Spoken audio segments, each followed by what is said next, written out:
আর তোমাদের নারীদের মধ্যে যারা ব্যভিচারিণী তাদের বিরুদ্ধে তোমাদের মধ্য থেকে 4 জন পুরুষকে সাক্ষী হিসেবে তলব করো। অতঃপর যদি তারা সাক্ষ্য প্রদান করে তবে সংশ্লিষ্টদেরকে গৃহে আবদ্ধ রাখো যে পর্যন্ত মৃত্যু তাদেরকে তুলে না নেয় অথবা আল্লাহ তাদের জন্য অন্য কোনো পথ নির্দেশ না করেন। তোমাদের মধ্য থেকে যে 2 জন সেই কুকর্মে লিপ্ত হয় তাদেরকে শাস্তি প্রদান করো। অতঃপর যদি উভয়ে তওবা করে এবং নিজেদের সংশোধন করে তবে তাদের থেকে হাত গুটিয়ে নাও।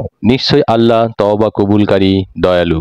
অবশ্যই আল্লাহ তাদের তওবা কবুল করবেন যারা ভুলবশত মন্দ কাজ করে অতঃপর অনতিবিলম্বে তওবা করে এরাই হলো সেসব লোক যাদেরকে আল্লাহ ক্ষমা করে দেন। আল্লাহ মহাজ্ঞানী রহস্যবিদ। আর এমন লোকদের জন্য কোনো ক্ষমা নেই যারা মন্দ কাজ করতেই থাকে, এমনকি যখন তাদের কারো মাথার উপর মৃত্যু উপস্থিত হয় তখন বলতে থাকে আমি এখন তওবা করছি।